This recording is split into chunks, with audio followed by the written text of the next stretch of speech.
All right, good evening. I'm Sergeant Lloyd with the Jacksonville Sheriff's Office. Around 3:30 p.m., officers responded to the 5500 block of Seaboard Avenue in reference to a person shot. A juvenile male was transported to a local hospital with non-life-threatening injuries. The victim suffered a single gunshot wound to the lower leg.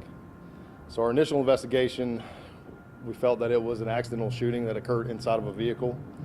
However, upon further investigation, looking at physical evidence and speaking with witnesses, it was determined that the victim was inside of a nearby apartment complex while inside of a vehicle with 2 other occupants.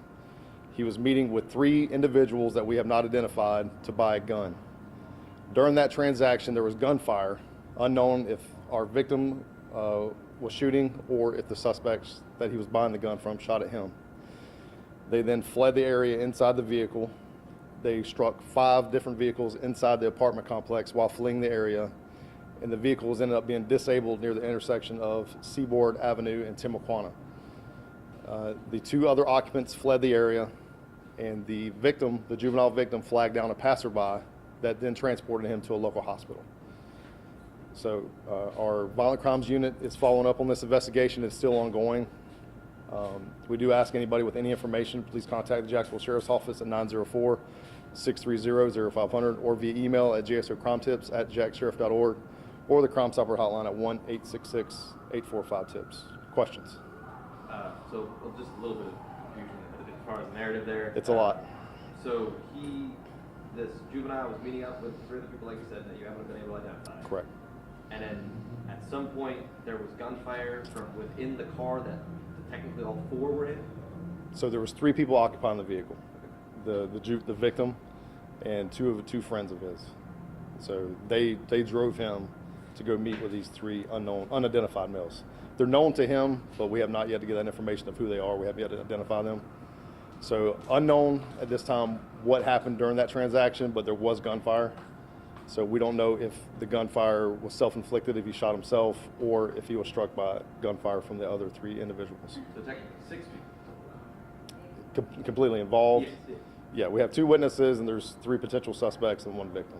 And then as far as the overall hitting of the apartments, cars, what went down in that sense? So it appears that the driver of the vehicle panicked and he fled the area, and he struck 5 different vehicles in the apartment complex before exiting the apartment complex.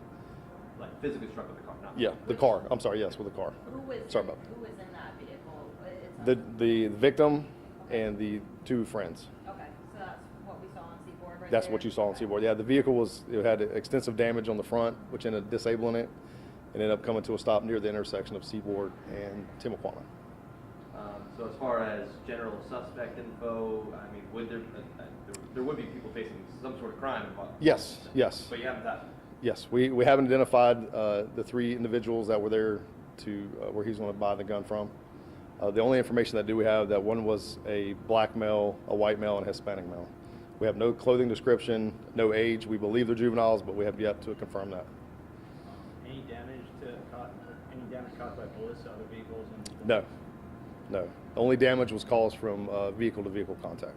Besides the juvenile getting shot? Other than that, And that was in the lower leg? it was in the lower leg. I saw somebody in the back of a cruiser. Was she involved? Was she one of the friends? Yes. Okay, Yeah. That's how we later determined some more information on what happened. gotcha. Around what time this happened? Around 3:30 p.m. And then- The scene's clear. It's been processed by evidence technicians. It's just taken a long time to get to this point to figure out what occurred. And then just one more question for me. There was another vehicle on the side with a woman standing outside of it. Did she just witness the whole thing? Yeah, she was just a witness. Okay. She didn't witness the shooting. She just saw the juvenile outside the vehicle that was damaged. But anything else? I know it's a lot. It's taking a while to piece it all together. So You might have said, but the one driving, that was not the kid that was shot, right? correct. He was a rear passenger in the vehicle. Okay. All right. I think that's it. Anything else? Awesome. Thank you. Y'all have a good one. Thank you. Appreciate it. It's hard to picture